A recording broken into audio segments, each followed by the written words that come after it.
Hello and welcome back to Burning Questions, the show that helps you get answers to all your burning questions. My name is Mbali, and today I have two amazing guests, Gabriel and Hermann. Guys, today the question that we are going to be answering is the minimum wage helping or hurting the people that it's supposed to be? So, Gabriel, we'll start with you. What do you think? So I would like to start with an international perspective. Mhm. There was a time a few decades ago where the minimum wage was a hot topic of debate across the Anglosphere, the UK, the US, Central America, parts of South America, and parts of Asia through Russia and so on. And the argument against the minimum wage went something like this. Mhm. If you make it illegal to work for less, but you don't have skills to work for more, then basically the government's just making it illegal for you to work at all. And so that's not great. It's a little bit better if the government will then pay you the dole, it was called in the UK. Here we had something called the basic income grant. But the thought is, if you don't have a job, the government will give you some money. So then it's like, okay, the government will give you money to do nothing. And then maybe in that time you can find some skills to get a higher level job. But in the meanwhile, you don't have the dignity of work. And basically what you're doing through very simple microeconomic principles is by increasing the minimum wage, you're decreasing the amount of labor in the market. You're getting some people fired because they just can't compete at that level. Okay, so that was the one argument. The other argument was, look, wages are employment relationships are sticky. If someone is working for 10 and then the government says you have to pay them at least 15, then what businesses are going to do is they're going to invest in their own employees to upskill them to make their labor worth 15. Yeah. They'll rather do that than fire their labor, because if they fire their labor, how are they going to get the job done? There's going to be no other way. Or they're going to have to get expensive machinery. They're going to have to change the whole thing. Businesses don't like too much change. They'll rather make the smallest available change, which is just to upskill their people. Or they'll say that the businesses should be paying them 15 in the first place because that's what their labor's worth. And the only reason they're not paying them 15 is because the labor guys don't have bargaining rights. And the 20th century saw a huge evolution in unions, trade unions, to grant bargaining rights. And people said that hasn't gone all the way. So it's actually going to bring reality to bear. So it's not going to decrease.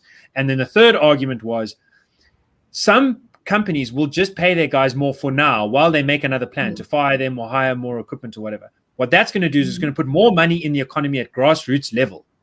You're going to have more people that are kind of working class getting a little bit extra, and they're going to spend that little bit extra or save and invest that little bit extra. Either way, it's going back into the economy. That's going to grow the economy to catch up, and that'll eventually mean more jobs as well. So three kind of counter arguments. One a priori argument, one a priori counter argument. When I say a priori, I mean armchair thinking, not experimenting.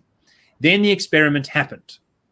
And as far as I can gather, and I have studied 23 countries in fairly rigorous detail, the minimum wage can work.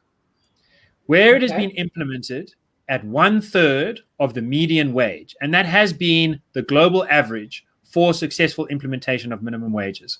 So the median wage means this. If you take everyone who's working in the population and you line them up from the one who's earning the least to the one who's earning the most, imagine it's 100 people. What is the salary of the 50th person?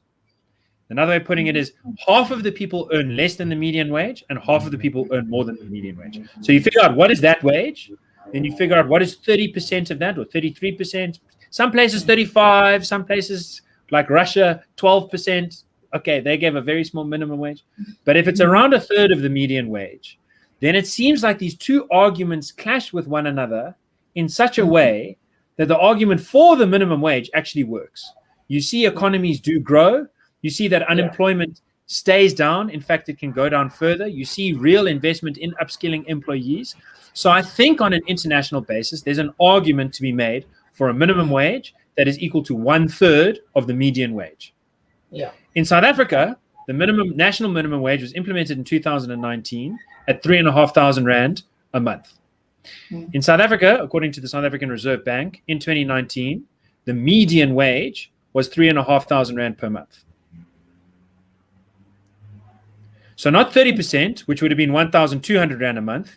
equal to the median wage. So what they did was they basically made half of people being employed in a situation where they're being illegally employed.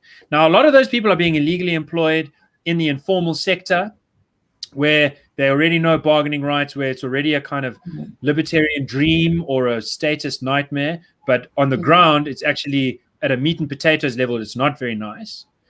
And it's just become worse, because now you can't even go and complain about your employer in any circumstance, because the fact that he's your employer or she's your employer is illegal in the first place. So more people are breaking the law. More people are put in a position outside of the state rather than having access to state structures to protect them. And that's not even to mention the CCMA kind of going on strike against the CCMA. That's another issue. So labor relations in South Africa are very troubled. We have 10 violent protests a day. A lot of them are around labor relations. It's not a great situation. There's not a lot of trust. And what this does is it just undermines that trust further, because your options are either to fire someone, because the minimum wage has been set so high relative to the median, or to keep them on the payroll in an illegal fashion, which puts you both in the shady corners and away from the sunlight of good governance. Okay, so it's harming most people. I will just say one last thing. I think it's helping some people, because if you look at how major trade bargaining works in South Africa, the big unions at the mines, in government services, public school teachers, public school administrators, and so on, bureaucrats, they bargain off the basis of the minimum wage. So if the minimum wage goes up by X%, then those who are earning 20 times the minimum wage, their salaries also go up by that same percent. That's the classic bargaining approach that's been applied with sector minimum wages, which is what we had before the national minimum wage. So increasing the national minimum wage has been really good for people earning 35,000 Rand a month, because it put them in a position to earn 42,000 Rand a month. For those who are earning very little, it's put them in a bad position. And the last group that I haven't mentioned at all is those who don't have a job. Those who don't have a job are in the worst circumstance, because now they're going to look for a job. And if they can only add value to a company at 3,000 Rand a month, they can be getting a 3,000 Rand salary. But now that business is like, well, if I hire this guy, I'm actually breaking the law. And so their odds of getting a job are less, and the odds of a company coming to invest on the basis that we're going to be rolling out a lot of low-skilled jobs so that people can get into the business and then they can grow from there, that's not going to happen for any business except one, and that business is called government, because government's minimum wage is roughly 60% of the national minimum wage.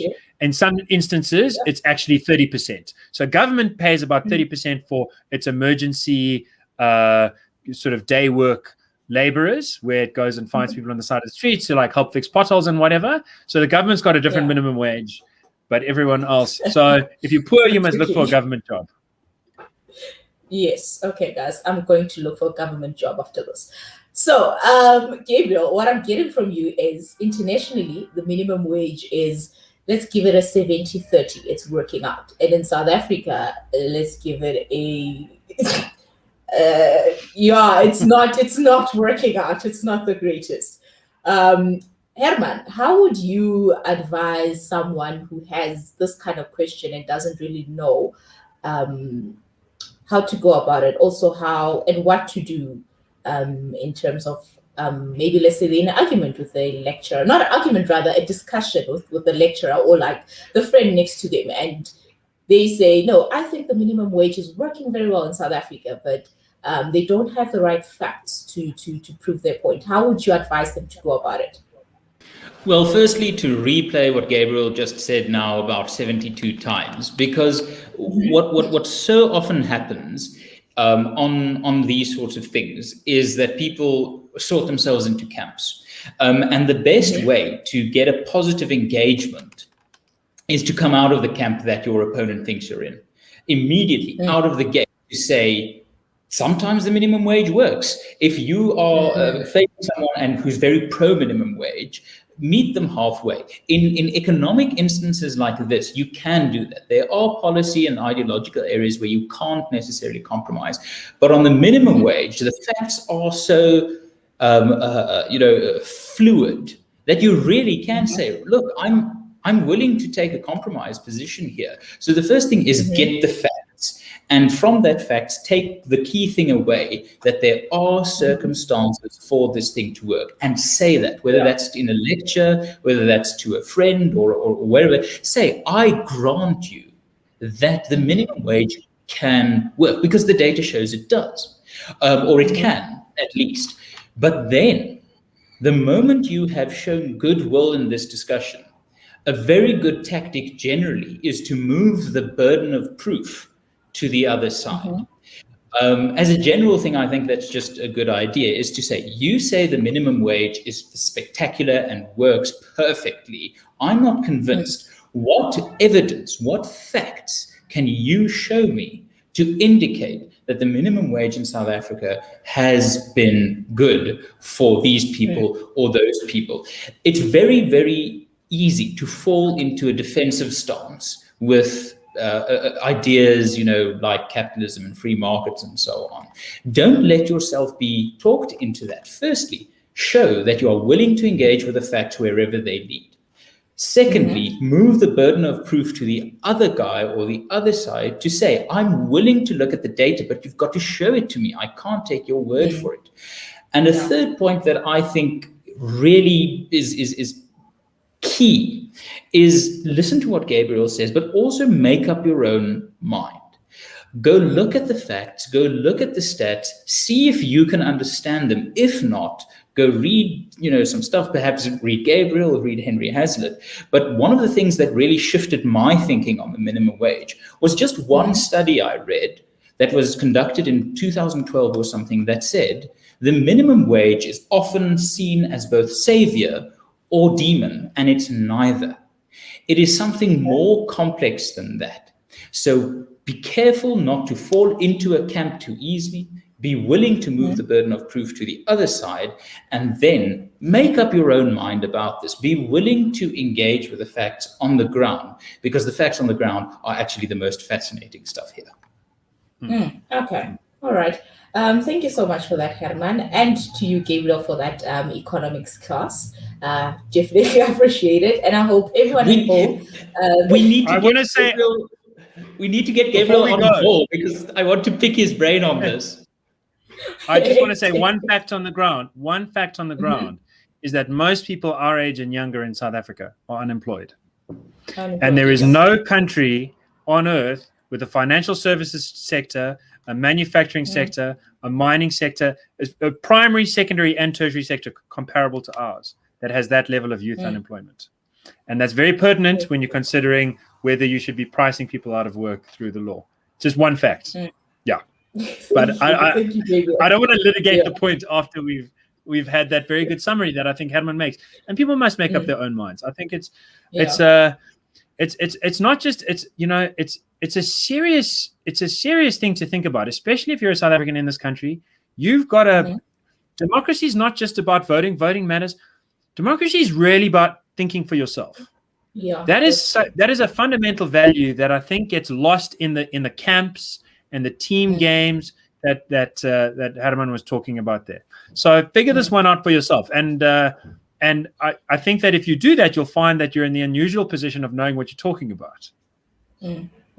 Okay, guys. So number one, make up your own mind. Number two, go look for a government job.